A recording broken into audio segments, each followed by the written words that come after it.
Parliament of India, जिसे हिंदी में संसद कहा जाता है, उसमें दो भागों में लेजिस्लेचर को बांटा जाता है, फेडरल लेजिस्लेचर और स्टेट लेजिस्लेचर। यहाँ पर जब हम सेंटर की बात करते हैं तो पार्लियामेंट, प्रेसिडेंट, लोकसभा, राज्यसभा आते हैं, और वहीं दूसरी और जब हम स्टेट की बात करते हैं, स्टेट लेजिस्लेचर, गवर्नर, विधानसभा जिसे स्टेट लेजिस्लेचर असेंबली कहते हैं, विधान परिषद, स्टेट जिसे स्टेट लेजिस्लेचर काउंसिल कहते हैं, आते हैं। तो जब हम लोकसभा के अंतर्गत यानी कि देश के बारे में बात करेंगे तो ये वाला पार्ट आएगा, और स्टेट के लिए ये वाला पार्ट यूज़ होता है, और सबके फंक्शंस सिमिलरली होते हैं अधिकतर। फिर है फंक्शन ऑफ पार्लियामेंट। पार्लियामेंट का फंक्शन क्या है? तो legislative functions. Function of parliament, parliament का फर्स्ट जो फंक्शन है वो है लेजिस्लेटिव फंक्शन, जिसे basically the parliament is a law making body. इसके अंदर बताया गया है कि जो पार्लियामेंट है वो लॉ मेकिंग बॉडी है, यानी कि कानून बनाने की संस्था है। इधर पावर को दो हिस्सों में बांटा जाता है, एक तो सेंटर में और एक स्टेट में। यहाँ पर जो पावर्स बांटी गई है वो 3 लिस्ट में बांटी गई है, यूनियन लिस्ट में, स्टेट लिस्ट में और कॉन्करेंट लिस्ट में। और only parliament can make laws on the subject mention.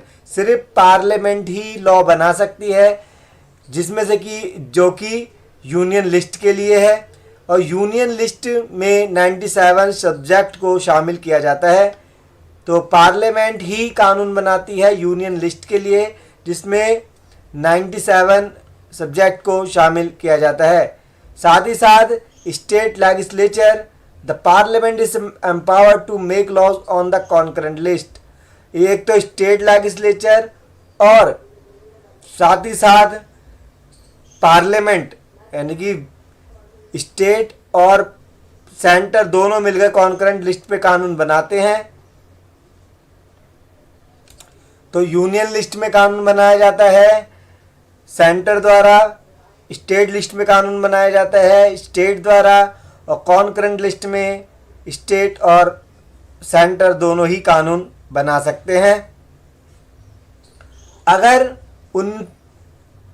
उनमें से कुछ कानून बने रह जाते हैं तो any subject not mention in any list, अगर ऐसे कानून जो union list, state list, concurrent list में शामिल नहीं है तो रेसिड्यूअरी पावर्स में इसको शामिल कर दिया जाता है,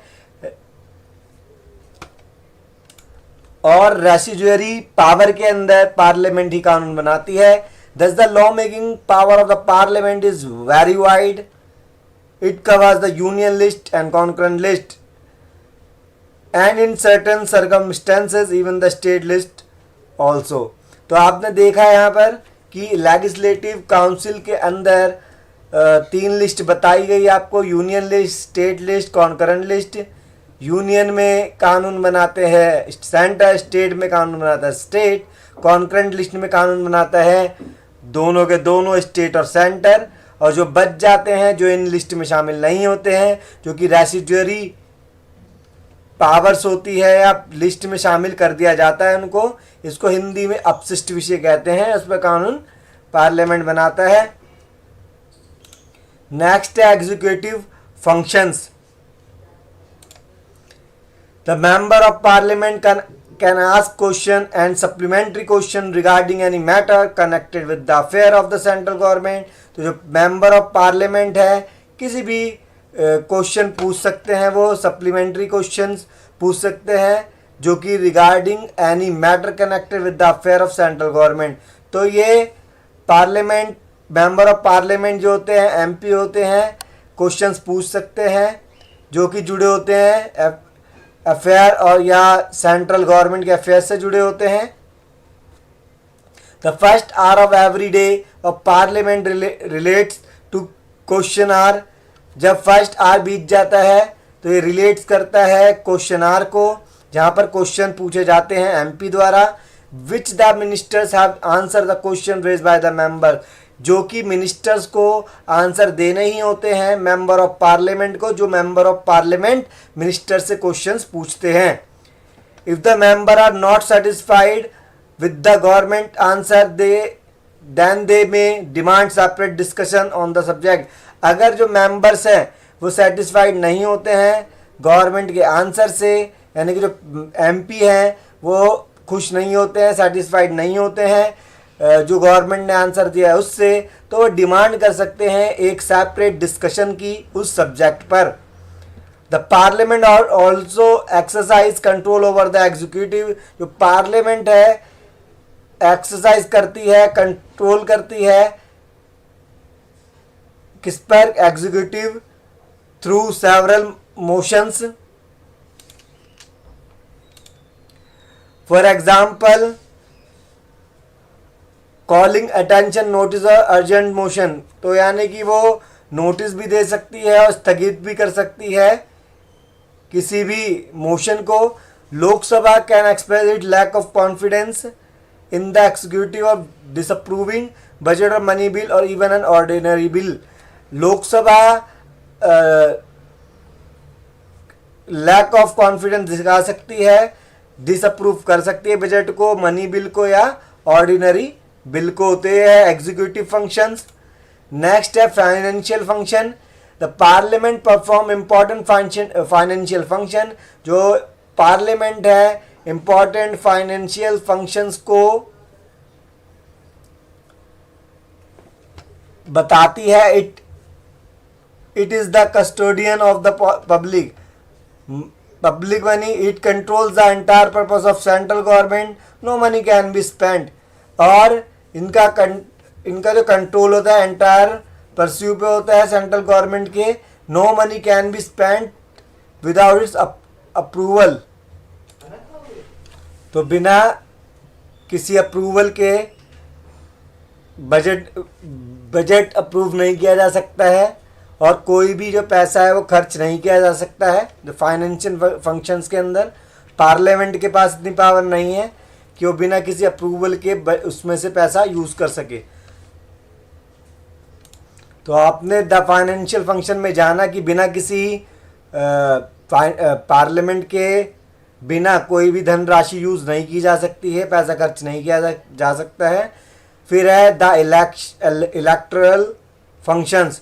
इसके अंदर the elected member of parliament, one member of electoral college of presidential election, as such they participate in the election of the president of India, they elect the vice president, the Lok Sabha elect its speaker and deputy speaker and the Rajya Sabha elects its deputy chairman। यानी कि संसद के जो भी elected members हैं वो सारे electoral college के प्रेसिडेंशियल इलेक्शन में पार्टिसिपेट करते हैं, साथ ही साथ वो प्रेसिडेंट के इलेक्शन में पार्ट लेते हैं, वाइस प्रेसिडेंट के इलेक्शन में उनको इलेक्ट करते हैं। और Lok Sabha elect it's speaker and deputy speaker, Lok Sabha elect करती है स्पीकर डेप्यूटी स्पीकर को, राज्यसभा इलेक्ट करती है उसके डेप्यूटी चेयरमैन को। नेक्स्ट है पावर ऑफ रिमूवल, यानी कि certain high functionaries may be removed from office on the initiative of the parliament, the president of India may be removed through the process of impeachment. यानी कि इसके अंदर parliament में power है कि वो प्रेसिडेंट तो तक को भी हटा दे, पर प्रेसिडेंट का जो प्रोसेस होता है वो इम्पीचमेंट द्वारा ही हटाए जा सकते हैं। जैसा कि आप प्रीवियस वीडियोस में देख सकते हैं राष्ट्रपति के बारे में, प्रेसिडेंट के बारे में, जो कि इम्पीचमेंट के द्वारा ही हटाए जाते हैं। नेक्स्ट है function regarding the amendment of the constitution. इसमें बताया गया है कि जो अमेंडमेंट होता है कॉन्स्टिट्यूशन के अंदर, पार्लियामेंट बताता है कि कॉन्स्टिट्यूशन जो भी किया जाता है आर्टिकल 368 के द्वारा किया जाता है, पर इसके अंदर जो संशोधन किया जा रहा है इससे जो कॉन्स्टिट्यूशन का बेसिक स्ट्रक्चर को नुकसान ना पहुँचे। बाकी अमेंडमेंट जो किया जाता है वो कॉन्स्टिट्यूशन के अंदर किया जा सकता है आर्टिकल 368 से। और ज़्यादातर जो भी अमेंडमेंट होता है वो स्पेशल मेजॉरिटी के द्वारा ही होता है, जो आगे अभी आप देखेंगे। नेक्स्ट है मिसलीनियस फंक्शंस। अब कौन कौन से और भी हैं जो फंक्शंस हैं पार्लियामेंट के। हम ये मानते हैं कि जो प्रेसिडेंट डिक्लेयर करते हैं इमरजेंसी वो कर सकते हैं, पर सारी की सारी जो पावर्स है वो पार्लियामेंट के द्वारा ही अप्रूव होती है, जिसके अंदर लोकसभा और राज्यसभा से ही अप्रूवल लेना पड़ता है प्रेसिडेंट को। और साथ ही साथ अगर एक राज्य में से दो राज्य बनाने हैं या कुछ दो राज्यों को जोड़कर एक राज्य बनाना है, एक स्टेट बनाना है, तो ये भी पावर पार्लियामेंट के पास है। जैसे कि रिसेंट ईयर में सन 2000 में ईयर्स 2000 में छत्तीसगढ़, झारखंड, उत्तराखंड को क्रिएट किया गया था। साथ ही साथ जो पार्लियामेंट है अदर स्टेट को भी इंडिया से जोड़ सकती है, जैसे कि सिक्किम को 1975 के अंदर इंडिया से जोड़ा गया था। पार्लियामेंट एबॉलिश कर सकती है या क्रिएट कर सकती है लेजिस्लेटिव काउंसिल को भी स्टेट की। This is done only the request of the concern state assembly. पर ये जो किया जा सकता है वो रिक्वेस्ट से किया जा सकता है कंसर्न स्टेट असेंबलीज की। तो ये आपने पढ़ा फंक्शंस ऑफ पार्लियामेंट के बारे में। अब law making procedure in the parliament. Parliament में के द्वारा या पार्लियामेंट में लॉ मेकिंग प्रोसेस क्या है, किस तरीके से कानून बनाए जाते हैं। एक बिल को कानून बनने तक कौन कौन से प्रोसेस से गुजरना पड़ता है वो भी आप यहाँ देख सकते हैं इस फ्लो चार्ट से। यहाँ पर बिल यहाँ पर पेश होता है और कुछ चीज़ों से गुजरते हुए यहाँ पर वो बन जाता है लॉ। यहाँ पर आप देख सकते हैं basically the parliament is law making body. तो यानी कि कानून बनाने की या लॉ बनाने की पावर किसके पास है, पार्लियामेंट के पास है। और जो बिल है वो पार्लियामेंट से ही पास होके ही बनता है, लॉ बनता है। इसके दो टाइप्स हैं, बिल्स के चार टाइप्स बता रखे हैं, ordinary bill, money bill, financial bill, constitutional bill. और विधानसभा में MLA make laws for state by sitting in Vidhan Sabha. Vidhan Sabha में बैठकर एमएलए कानून बनाते हैं और वहीं दूसरी ओर पार्लियामेंट में बैठकर एमपीज कानून बनाते हैं। बिल को 3 स्टेजेस से गुजरना पड़ता है, रीडिंग 1, रीडिंग 2, रीडिंग 3 से। आप इस फ्लो चार्ट को भी आप देख सकते हैं कि बिल किस तरीके से बनता है लॉ। यहाँ एक लॉ मेकिंग प्रोसेस बता रखा है। सबसे पहले पीपल एंड पॉलिटिकल पार्टी किसी बिल को किसी चीज की डिमांड करती है तो तब वो बिल को पेश करती है पार्लियामेंट के अंदर, यानी कि जो लोकसभा और राज्यसभा के पास पहुंचता है। जब वो लोकसभा और राज्यसभा से पास हो जाता है तब प्रेसिडेंट के हस्ताक्षर होना या उनकी सहमति होना बहुत ज़रूरी है, तब जाके कोई बिल एक लॉ बनता है। अब हम इन चारों टाइप्स के बिल को पढ़ेंगे। फर्स्ट है ऑर्डिनरी बिल, जो कि आर्टिकल 107 में दे रखा है और आर्टिकल 108 में भी इसका मेंशन किया गया है। Every member of parliament has right to introduce an ordinary bill, यानी पार्लियामेंट के हर मेंबर को ऑर्डिनरी बिल पेश करने का राइट है।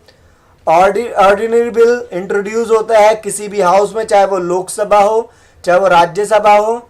This bill introduce by a minister और a private member of parliament. ये जो बिल है इंट्रोड्यूस हो सकता है प्राइवेट मेंबर से या मिनिस्टर से पार्लियामेंट के। और ये जो ऑर्डिनरी बिल है दो टाइप्स के होते हैं, एक होता है गवर्नमेंट बिल और एक दूसरा होता है नॉन गवर्नमेंट बिल। यहाँ आप देख सकते हो गवर्नमेंट बिल है और एक नॉन गवर्नमेंट बिल है। और जो गवर्नमेंट बिल है अब minister moves a government bill, और जो गवर्नमेंट बिल जो लाया जाता है मिनिस्टर्स के द्वारा लाया जाता है, और नॉन गवर्नमेंट बिल को एमपीज द्वारा लाया जाता है। और पार्लियामेंट में जो बिल पास होने का सेवरल स्टेजेस होती है, जैसा अभी मैंने बताया था, रीडिंग 1, रीडिंग 2, रीडिंग 3। अब हम पढ़ते हैं मनी बिल को, और ये जो ऑर्डिनरी बिल है वो लोकसभा और राज्यसभा दोनों में ही इंट्रोड्यूस हो सकता है, जैसा अभी बताया भी गया था। Ordinary bill introduce in any house of the parliament. अब हम पढ़ेंगे मनी बिल के बारे में, जिसका वर्णन एक्सप्लेन किया गया है आर्टिकल 110 के अंदर। मनी बिल होता क्या है, आप शॉर्ट में लर्न कर सकते हो कि जो डील करता है मनी मैटर से, फॉर एग्जाम्पल इम्पोजिशन, एबोलिशन या ऑल्टरनेशन ऑफ एनी टैक्स और द रेगुलेशन, ये सभी मनी बिल कहे जाते हैं। मनी बिल जो है इंट्रोड्यूस होता है लोकसभा में, राज्यसभा में पेश नहीं होता है। And to with the prior approval of an half of the president. तो मनी बिल जो है इंट्रोड्यूस होता है लोकसभा में, राज्यसभा में इंट्रोड्यूस नहीं होता है, और इसमें इसका अप्रूवल पहले से ले लिया जाता है प्रेसिडेंट से। और जब ये बिल पास होता है तो लोकसभा द्वारा राज्यसभा में भेजा जाता है। राज्यसभा मनी बिल को 14 दिन के लिए रख सकता है। राज्यसभा का कोई हक नहीं है कि वो मनी बिल को रिजेक्ट करे। राज्यसभा मनी बिल को रिजेक्ट नहीं कर सकती है, चाहे उसको पसंद हो या ना हो। तो राज्यसभा में अगर वो उनकी रिकमेंडेशन है या वो चाहते हैं पास करना तो ठीक है, नहीं चाहती है राज्यसभा कि ये बिल पास हो तब भी वो पास माना जाएगा, क्योंकि लोकसभा की सीटें ज़्यादा होती है राज्यसभा से।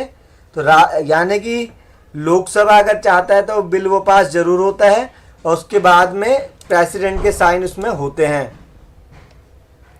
फिर है फाइनेंशियल बिल, जो कि आर्टिकल 117 में दिया गया है, मेंशन किया गया है। इसके अंदर हम फाइनेंशियल बिल आर्टिकल 1171 और फाइनेंशियल बिल आर्टिकल 1173 को पढ़ेंगे।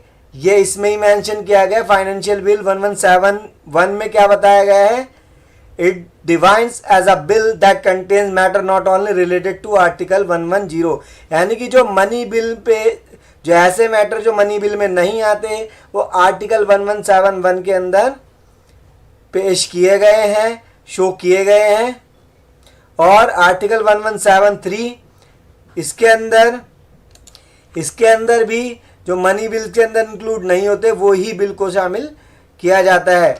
नेक्स्ट है कॉन्स्टिट्यूशनल अमेंडमेंट बिल, जो कि आर्टिकल 368 में बताए गए हैं।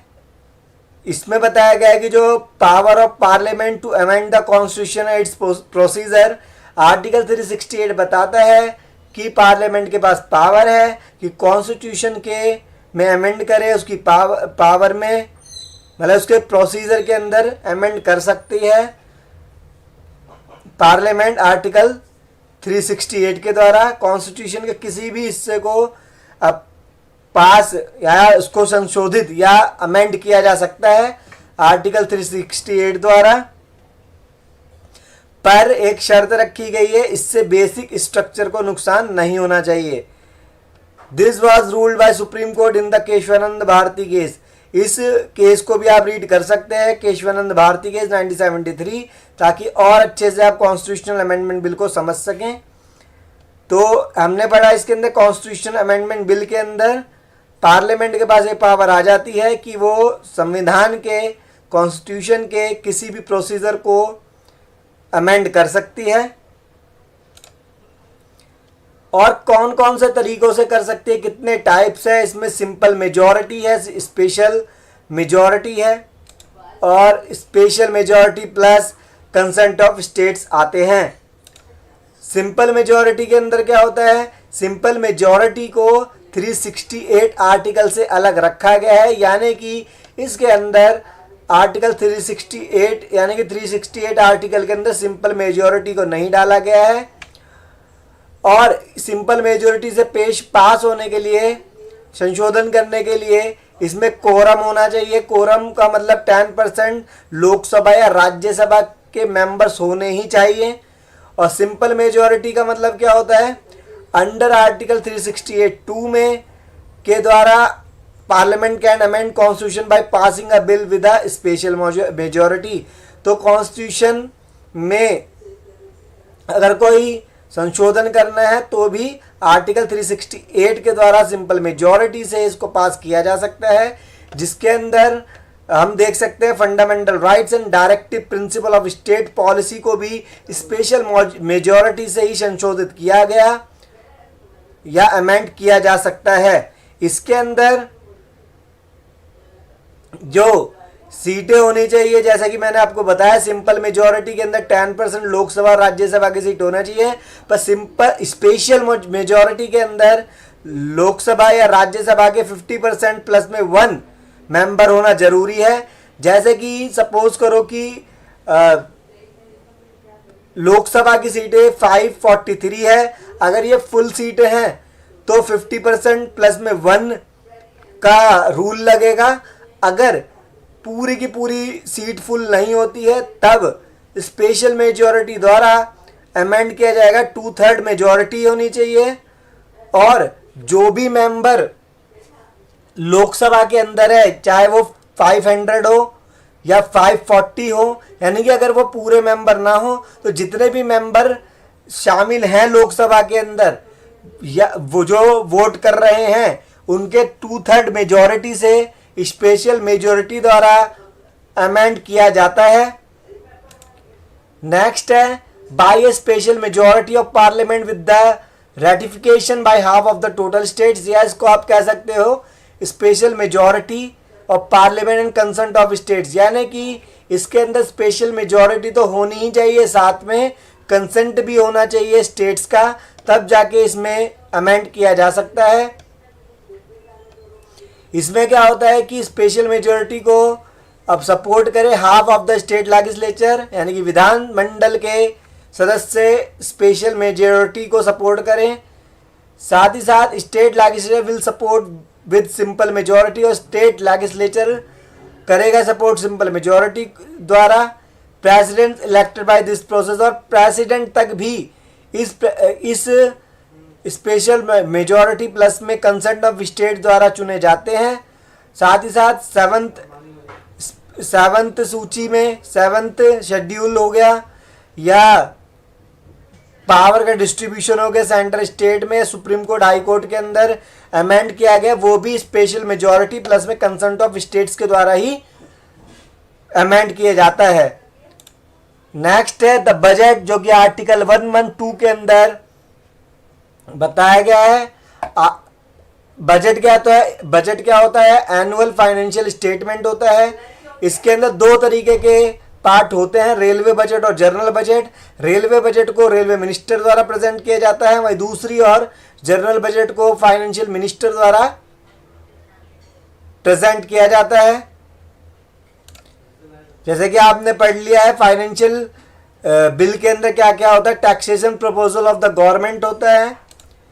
नेक्स्ट है जो डिपार्टमेंटल सिलेक्ट कमिटीज की गई थी 1993 से 1994 में, ये भी आपको ध्यान रखना है।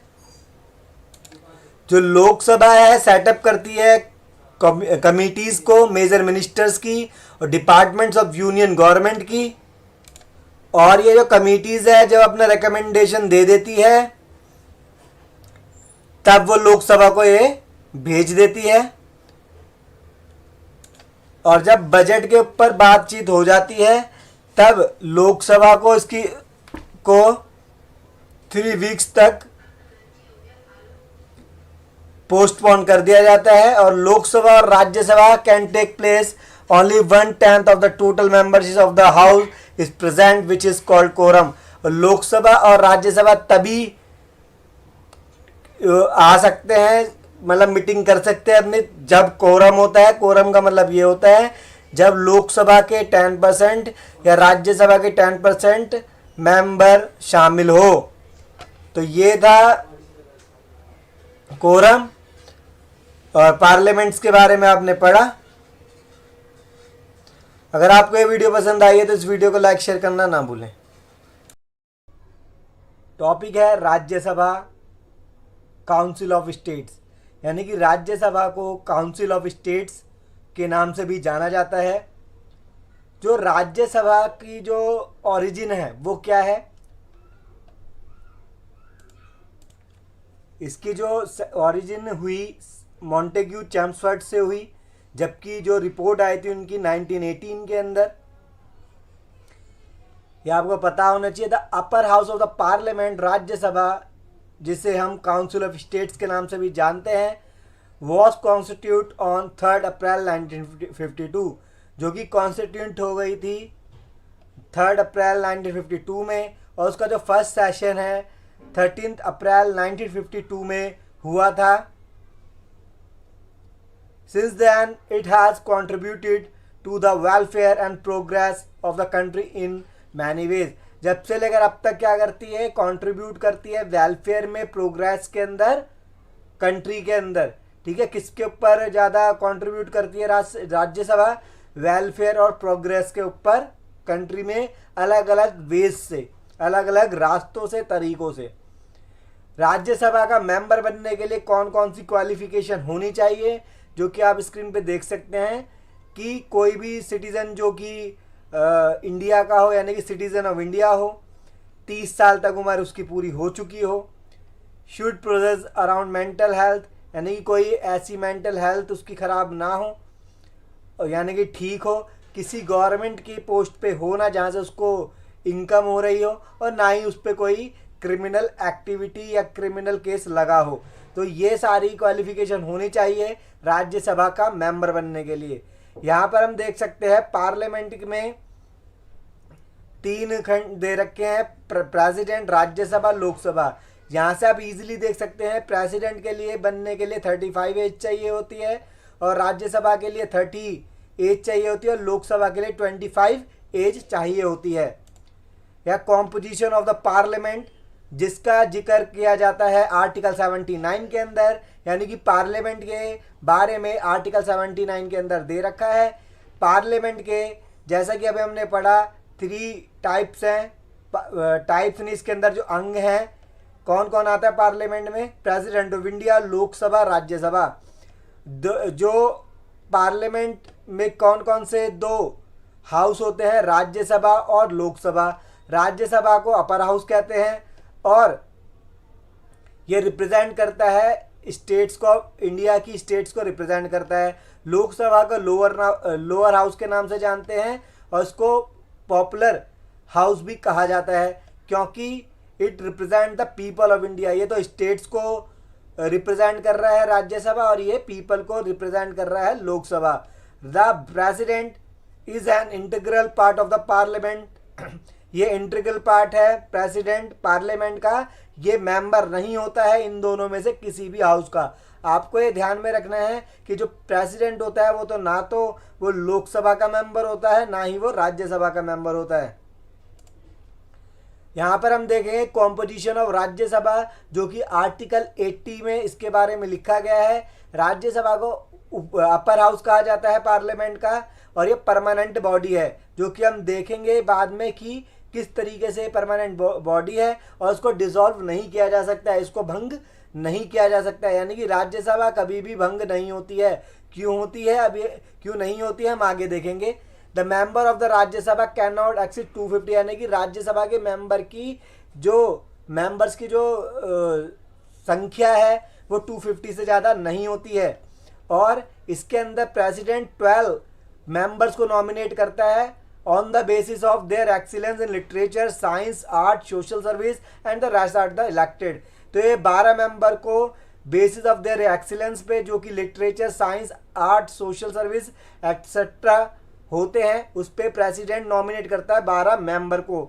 यहाँ पर अभी के समय में प्रेजेंट के अंदर राज्यसभा के मेंबर कितने हैं? 245, यानी कि 250 चाहिए होते हैं, तो फुल अभी तक हुए नहीं है इसके मेंबर।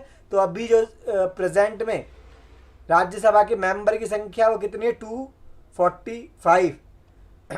यहाँ पर आप एक चीज़ और देख सकते हो कि कॉम्पोजिशन ऑफ राज्यसभा जो कि आर्टिकल 80 में दिया गया है, वैसे ही लोकसभा का अगर कॉम्पोजिशन दिया होता है तो आर्टिकल 81 में दिया होता है, जो कि हम नेक्स्ट वीडियोस में, आने वाली वीडियोस में देखेंगे कंप्लीटली लोकसभा के बारे में। तो राज्यसभा में यहाँ आप देख सकते हो कि 250 टोटल मेंबर्स होने चाहिए, शुड भी यहाँ पर लिखा हुआ है, यानी कि होने चाहिए, जिसमें कि 238 स्टेट और यूनियन टेरिटरी से आ सकते हैं, 12 मेंबर्स आते हैं बेसिस ऑफ देयर एक्सीलेंस। पर प्रेजेंट के अंदर जो स्टेट और यूनियन टेरिटरी से राज्यसभा के मेंबर बने हैं वो 233 है, और नॉमिनेट कितने हो रखे हैं, 12 मेंबर। प्रेसिडेंट ने कितने करे हैं, 12, जो कि 12 ही मेंबरों को नॉमिनेट करते हैं। इन दोनों को जब आप ऐड करोगे 245 मेंबर, जो अभी के प्रेजेंट के अंदर मेंबरशिप है वो 245 आ जाएगी। यहाँ पर आप देख सकते हो the current strength of the house is, जो मैंने अभी बताया है, 245 है, जिसके के अंदर 229 member represent the states, 4 member represent the UTs and 12 are nominated by the president. यहाँ पर अभी थोड़े बहुत चेंजेस हुए हैं जो कि हम आगे देखेंगे। फिर है राज्यसभा का election. Rajya Sabha is the body representing states in Indian union. The elected member of state legislative assembly, यानी कि जो भी विधानसभा के मेंबर होते हैं, यानी कि जो कि एमएलए होते हैं, वो राज्यसभा के इलेक्शन में भाग लेते हैं। यानी कि MLA elect the members of the Rajya Sabha किस बेसिस पे, proportional representation through the single transferable vote system. Single transferable vote system, इसके अंदर सिंगल ट्रांसफरेबल वोट सिस्टम के द्वारा ही इलेक्शन होता है राज्यसभा के अंदर। But all the state do not send equal member to Rajya Sabha. Their representation decided on the basis of population of respective state. यहाँ पर जो रिप्रेजेंटेशन होता है डिसाइड बेसिस ऑफ पॉपुलेशन पर होता है। दस the bigger states that bigger representation and the smaller once have laser representation. जो बड़ा स्टेट है उसका रिप्रेजेंटेशन बड़ा होता है, यानी कि उसमें ज़्यादा मेंबर इलेक्ट होके आते हैं, और स्मॉलर स्टेट्स में कम आते हैं। जैसा कि आप देख सकते हो यूपी के अंदर राज्यसभा की सीटें कितनी है, 31 है, यानी कि 31 सीट्स है यूपी के अंदर। और स्मॉलर स्टेट जैसे कि सिक्किम, त्रिपुरा के अंदर सिर्फ 1 सीट है राज्यसभा की, आपको ये बात ध्यान रखनी है। और Delhi assembly elect 3 member of Rajya Sabha. Delhi assembly के अंदर कितने मेंबर, दिल्ली से कितने मेंबर जाते हैं राज्यसभा के अंदर, 3 जाते हैं, और पौंडीचेरी के अंदर 1 जाते हैं। नीचे वाली लाइन पे भी आप देख सकते हैं कि यूटीज से, यानी कि यूनियन टेरिटरी में कौन कौन शामिल हो गया है अब, दिल्ली, पुदुचेरी, जम्मू एंड कश्मीर, जिसमें से कि दिल्ली में से 3 मेंबर जाते हैं राज्यसभा में, पुदुचेरी में से जाते हैं 1 मेंबर, जम्मू कश्मीर में से जाते हैं 4 मेंबर जो कि राज्यसभा में जाते हैं।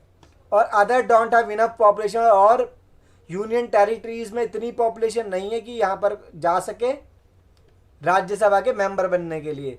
Other union territories are not represented in the Rajya Sabha. जैसे मैंने भी बताया, अदर यूनियन टेरिटरीज रिप्रेजेंट नहीं होती है राज्यसभा के अंदर। और only 1/3 member of Rajya Sabha election, हमेशा 6 साल का इनका टाइम पीरियड होता है राज्यसभा का। कितना होता है, राज्यसभा का टाइम पीरियड 6 साल का होता है। इसके अंदर हर 2 साल के अंदर 1/3 मेंबर इलेक्ट होते हैं, यानी कि इस प्रकार से राज्यसभा बनी रहती है। आगे आप देख सकते हैं क्लियरली कॉम्पोजिशन ऑफ राज्यसभा, जिसमें 250 सीट्स हैं, 238 रिप्रेजेंटेटिव्स हैं स्टेट एंड यूनियन टेरिटरीज के, जो कि इलेक्ट होते हैं इनडायरेक्टली, और 12 नॉमिनेटेड होते हैं बाय प्रेसिडेंट, जैसा कि अभी मैंने बताया था आपको। यहाँ पर आप देख सकते हो एट प्रेजेंट पे कितने 245 मेंबर्स हैं, 229 रिप्रेजेंट करते हैं स्टेट्स को, 4 रिप्रेजेंट यूटीज को। पर यूनियन टेरिटरीज में अब कितने हो चुके हैं यहाँ पर, 3, 1, 4 और ये 8, यानी कि यहाँ 8 आ सकता है। यूनियन टेरिटरीज से कितने आ रहे हैं, 8 आ रहे हैं। 12 नॉमिनेटेड बाय द प्रेसिडेंट, तो यहाँ मैंने चेंज करा है, यहाँ पर 8 रिप्रेजेंट करते हैं यूटीज को, जैसे कि मैंने आपको यहाँ बताया। 3 दिल्ली से, पुदुचेरी से 1, जम्मू कश्मीर से 4, और 12 तो प्रेसिडेंट द्वारा नॉमिनेटेड होते हैं। Allocation of Rajya Sabha seat depends on the population of the states, ये आपको ध्यान में रखना है कि जो राज्यसभा की सीट डिपेंड किस पे करती है, पॉपुलेशन, किसकी, स्टेट की पॉपुलेशन या यूनियन टेरिटरी की पॉपुलेशन के ऊपर डिपेंड करती है। Rajya Sabha the permanent house, Rajya Sabha को परमानेंट हाउस कहा जाता है। नेवर गेट डिसॉल्व कंप्लीटली, कभी भी भंग नहीं होता राज्यसभा। जैसे लोकसभा भंग हो जाती है, डिसॉल्व हो जाती है, राज्यसभा कभी भी डिसॉल्व नहीं होती है, क्योंकि ये परमानेंट हाउस है। परमानेंट हाउस क्यों है? क्योंकि जो राज्यसभा का जो कार्यकाल होता है, टेन्योर होता है, वो 6 साल का होता है, जिसके अंदर एवरी 2 ईयर्स के अंदर 1/3 मेंबर को का इलेक्शन होता है। जिस तरीके से यहाँ आप देख सकते हैं, ये अगर इधर से हम कट लगा दे तो 1 2 3 बन जाएंगे, यानी कि तीसरे हिस्से पे जो कि 1/3 मेंबर हैं इलेक्शन लड़ते हैं, और जिनका इलेक्शन हर 2 साल में होता है, यानी कि 245 मेंबर्स हैं, तो इनका 1/3 अगर निकालोगे तो हर 2 साल में इनका इलेक्शन होता है राज्यसभा के मेंबर्स का, और बाकी जो बचे हुए हैं वो उसी जगह पर रहते हैं। इस प्रकार से राज्यसभा हमेशा बनी रहती है। इलेक्शन प्रोसेस क्या है राज्यसभा का? Rajya Sabha members are elected indirectly by the people, that is by the MLA, जो कि हमने पढ़ चुके हैं हम कि इलेक्ट होते हैं इनडायरेक्टली बाय द पीपल, जो कि होते हैं एमएलएस के द्वारा। Member of a state legislative assembly, यानी कि विधानसभा, जो कि विधानसभा है, इसमें इलेक्शन में पार्टिसिपेट करती है। प्रोपोर्शनल रिप्रेजेंटेशन के साथ सिंगल ट्रांसफरेबल वोट इसमें शामिल होता है। इसमें to win a Rajya Sabha seats a candidate should get a required number of votes, that number is found out using the below formula. इस फॉर्मूले के आप देख सकते हैं, इस फॉर्मूले के द्वारा आप देख सकते हैं किस तरीके से राज्यसभा में इलेक्शन होते हैं मेंबर्स के। Total number of votes, number of Rajya Sabha seats +1 यहाँ पर सिंगल ट्रांसफरेबल वोट से होता है। जैसे कि आप देख सकते हो बैलेट पेपर का यूज़ होता है। जैसे कि पहले यहाँ पर अगर आपको लगता है ये सारे नाम हैं, और अगर आपको लगता है ये जो सेकंड वाला है नंबर 1 पे आना चाहिए, और 2 ये 4th वाला 2 पे आना चाहिए, और ये 3rd पे आना चाहिए स्मिथ एमली, यानी कि इस तरीके से आप नंबरिंग करते हैं। आपको एक बैलेट पेपर दिया जाता है, उसमें सभी कैंडिडेट के नाम होते हैं। आप अपनी प्रेफरेंस देते हैं कि नंबर 1 पे मैं इसको मानता हूँ, नंबर 2 पे मैं ऐसे मानता हूँ, नंबर 3rd पे मैं ऐसे मानता हूँ, नंबर 4 पे इसे, नंबर 5th पे इसे। इस तरीके से सभी मेंबर अपना वोट देते हैं, जिसको पसंद करते हैं उनकी नंबरिंग कर देते हैं। जिसके अंदर जिसकी नंबरिंग नंबर 1 पे सबसे ज़्यादा होती है वो मेंबर वहाँ का बन जाता है राज्यसभा का। यहाँ पर हम कुछ स्पेशल पावर पढ़ेंगे राज्यसभा की, जिसमें से कि मनी बिल है। मनी बिल हमेशा इंट्रोड्यूस होता है लोकसभा में, उसके बाद कहाँ पर इंट्रोड्यूस होता है? राज्यसभा में, जिसे राज्यसभा 14 दिन के लिए रख सकती है। आर्टिकल 249 हमें बताता है अगर राज्यसभा को लगता है कि कोई मैटर ऐसा है जो कि नेशनल लेवल का है, तो जो भी स्टेट लिस्ट में से निकाल के वो नेशनल लेवल पे उसको ला सकती है।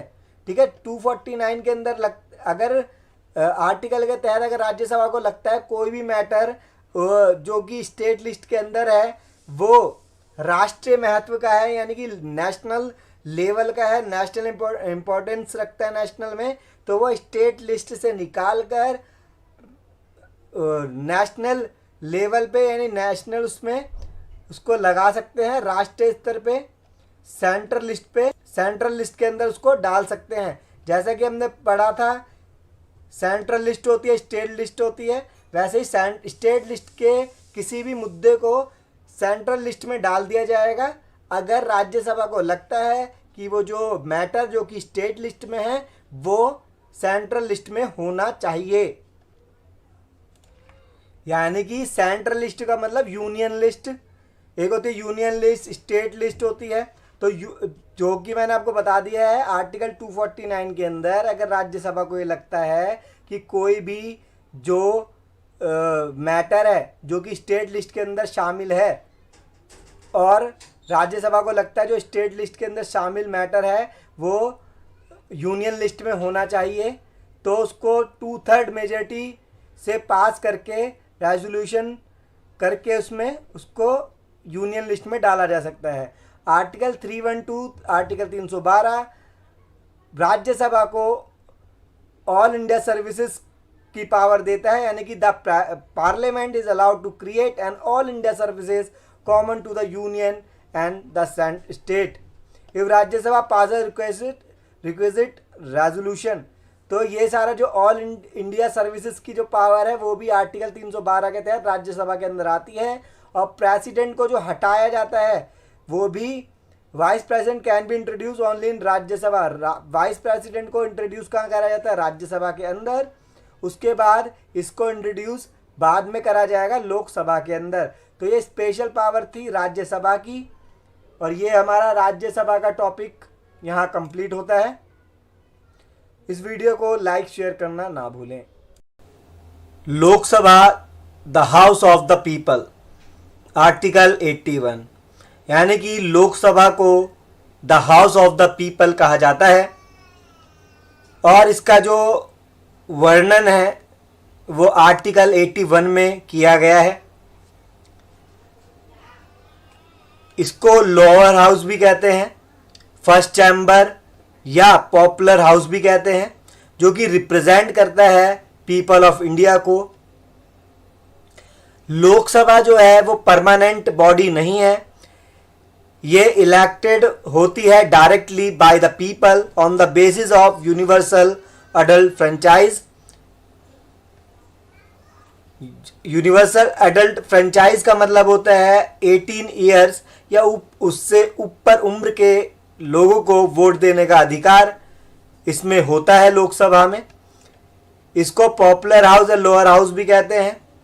और लोकसभा के मेंबरों की संख्या क्या होती है उससे पहले हम ये देखते हैं जो कि हमने राज्यसभा के उसमें भी देखा था।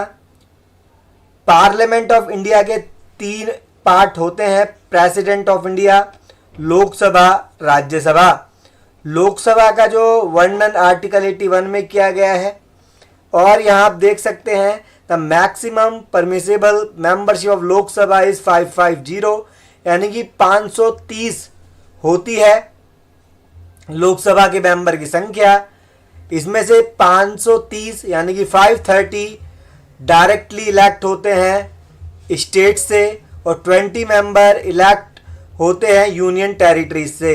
यानी कि ये एक बता रखा है कि लोकसभा के मेंबर की जो संख्या है वो 550 550 हो सकती है, जिसमें से कि 530 यानी कि 530 डायरेक्टली इलेक्ट हो सकते हैं स्टेट से यानी कि राज्यों से और 20 मेंबर इलेक्ट हो सकते हैं संघ शासित प्रदेशों से यानी कि यूनियन टेरिटरीज से।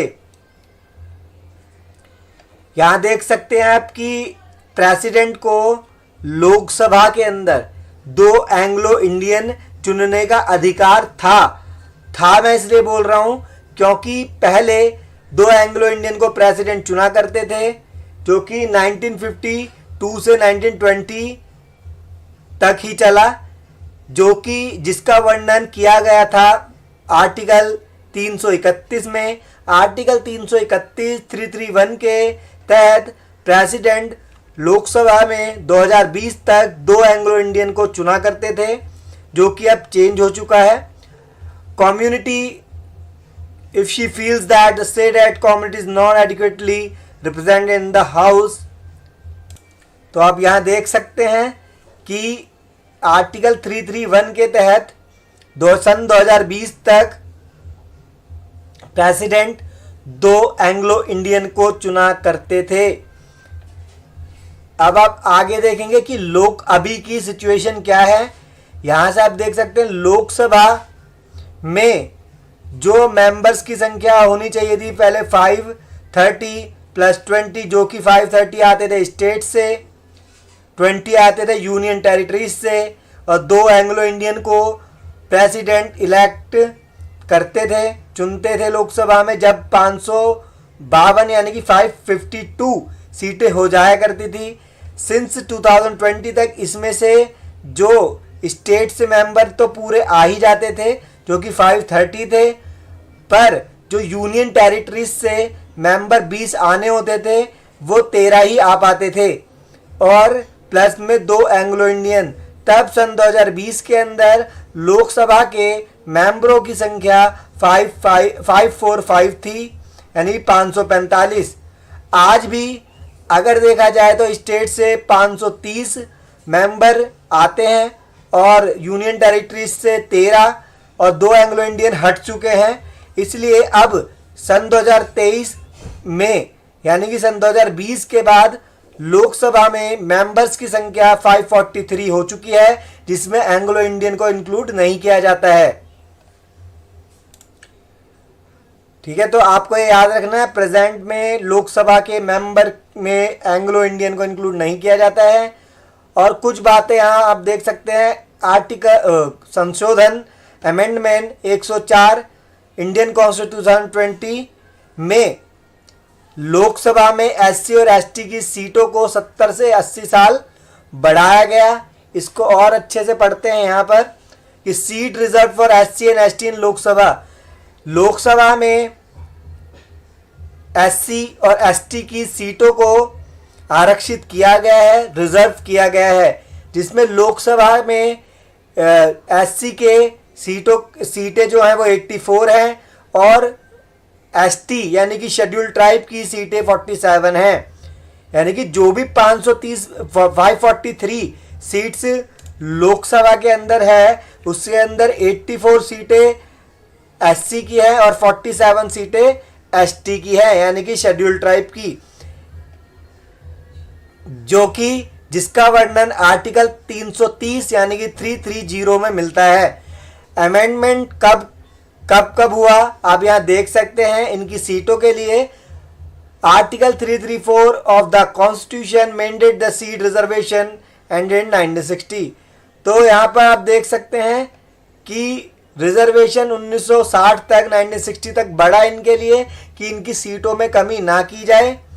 और अमेंडमेंट 8 आया जिसने बढ़ा दिया 1970 तक। फिर 23rd अमेंडमेंट आया जिसने 1980 तक बढ़ा दी इनकी सीटें। बढ़ा दी का मतलब यह है कि उनके टेन्योर को बढ़ा दिया कि एससी और एसटी की सीटें उतनी की उतनी रहेगी, उसमें कमी नहीं की जाएगी लोकसभा के अंदर।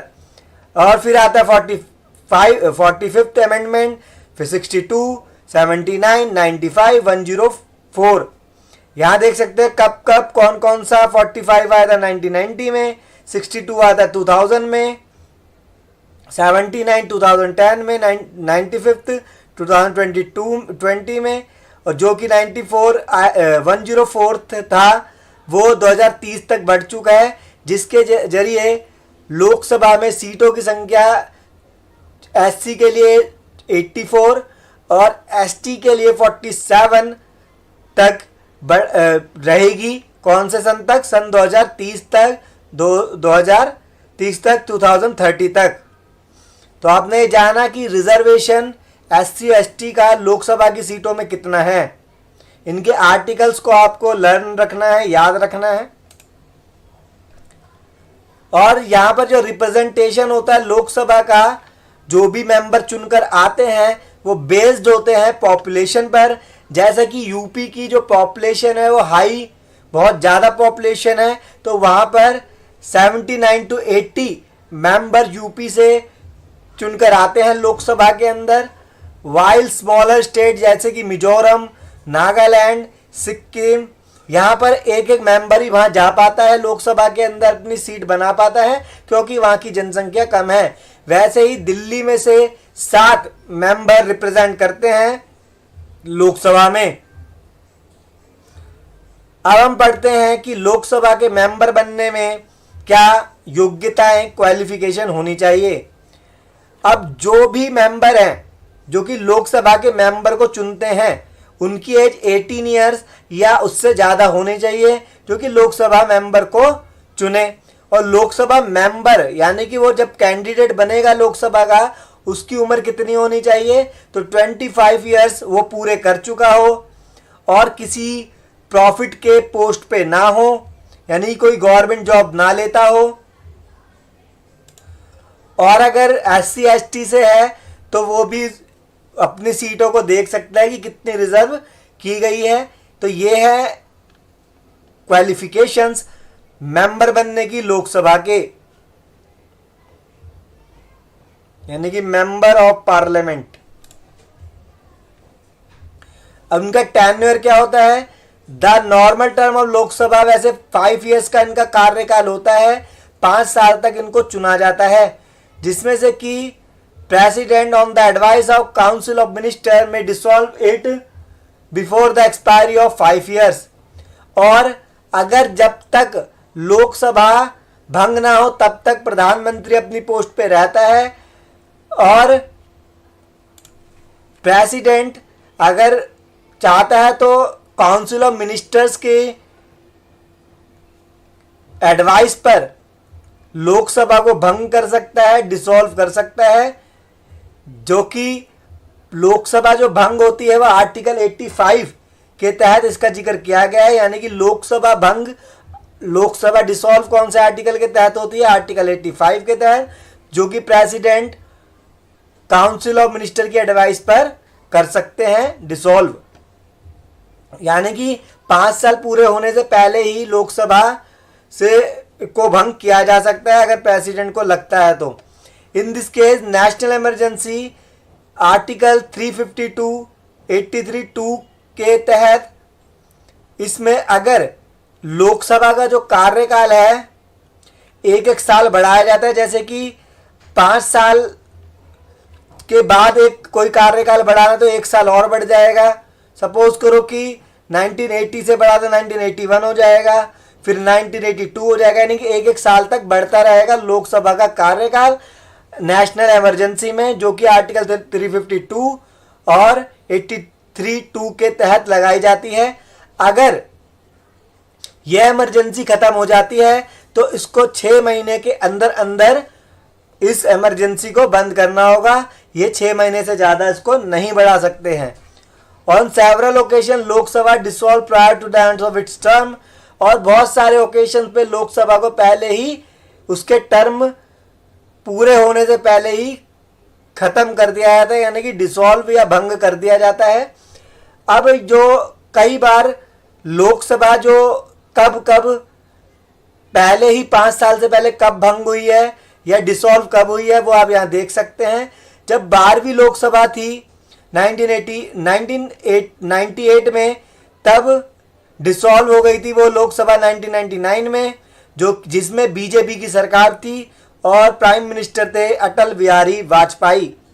और ऐसा ही एक किस्सा आप यहाँ देख सकते हो, 42nd अमेंडमेंट एक्ट 1976 में इंदिरा गांधी जी ने, जो कि कांग्रेस पार्टी की प्राइम मिनिस्टर यानी कि इंडिया की प्राइम मिनिस्टर थी, कांग्रेस पार्टी से थी, उन्होंने लोकसभा का कार्यकाल 5 साल से 6 साल तक बढ़ा दिया था। आपको ये याद रखना है कि लोकसभा का कार्यकाल या टेन्योर 5 से 6 ईयर कब हो गया था? वो हो गया था 42nd अमेंडमेंट 1976 में।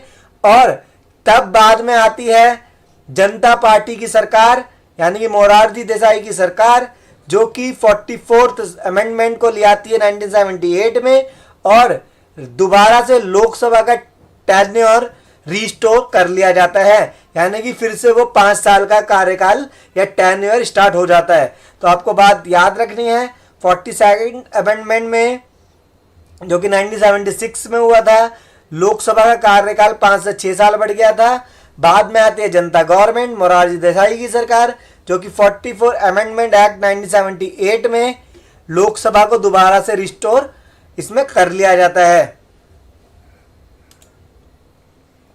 हम पढ़ रहे हैं official of the Lok Sabha, the speaker and the deputy speaker, जो कि आर्टिकल 93 के तहत कॉन्स्टिट्यूशन प्रोवाइड करता है इनका election both the speaker and the deputy speaker का, जिसके अंदर जो प्रिसाइडिंग ऑफिसर होता है लोकसभा का उसको स्पीकर कहा जाता है, जो कि the member of the house elect द्वारा होता है। यानी कि जो कि लोकसभा के मेंबर होते हैं वो ही लोकसभा स्पीकर को चुनते हैं, और वो लोकसभा भंग होने के बाद भी स्पीकर बने रहते हैं जब तक कि नेक्स्ट पार्टी का कोई पार्टी ना आ जाए, यानी कि कैबिनेट ना बन जाए, तब तक लोकसभा स्पीकर अपनी पोस्ट पे रहते हैं। जब तक Lok Sabha is dissolve till the next house elect a new speaker in his place. In she absents a deputy speaker who is also elected by the house preside over the meetings। यानी कि जब लोकसभा भंग हो जाए तो स्पीकर अपनी post पे बने रहते हैं, अगर वो नहीं होते उनकी जगह पर डेप्यूटी स्पीकर उनका काम को संभालते हैं। Both the speaker as well as the deputy speaker can removed from office by a resolution of Lok Sabha pass by majority of all the term member of the house. यानी कि लोकसभा के अंदर अगर मेजॉरिटी से रेजोल्यूशन पास हो जाता है तो डेप्यूटी स्पीकर और स्पीकर दोनों को ही हटाया जा सकता है। अब कुछ पावर्स आप देखेंगे यहाँ पर लोकसभा स्पीकर की, क्या क्या स्पीकर की पावर होती है।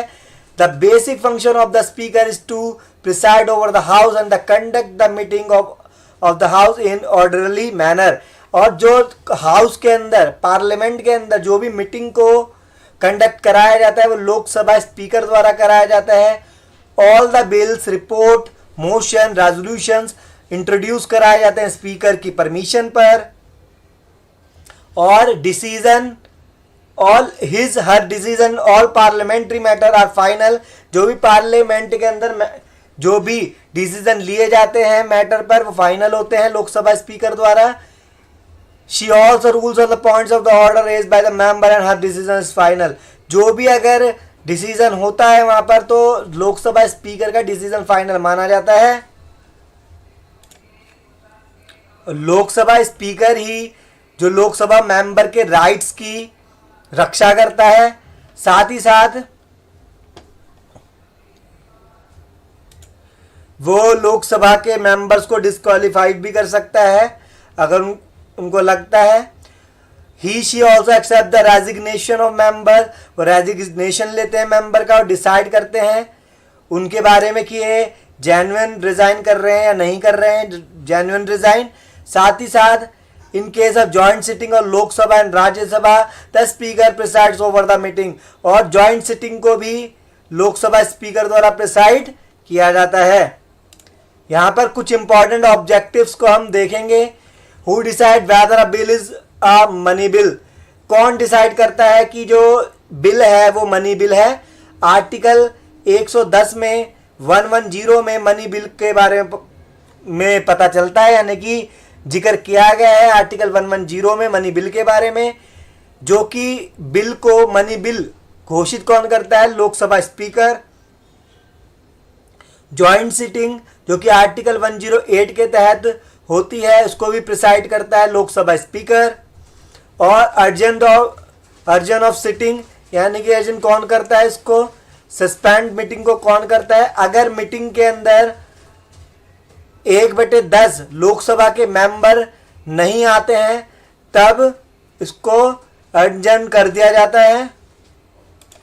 तो अर्जन कर दिया जाता है अगर लोकसभा की कोई मीटिंग हो रही है उसके अंदर 1/10 मेंबर टोटल स्ट्रेंथ लोकसभा की 1/10 मेंबर अगर उसमें एब्सेंट हो जाते हैं, आते नहीं हैं, तब तो एडजर्न हो जाती है सिटिंग और इसको कोरम कहा जाता है इसी चीज़ को। और जब कोई इलेक्शन लड़ता है, चाहे वो प्रेसिडेंट का हो, प्राइम मिनिस्टर का हो, तब वो अपने इलेक्शन के लिए सिक्योरिटी डिपॉजिट करता है।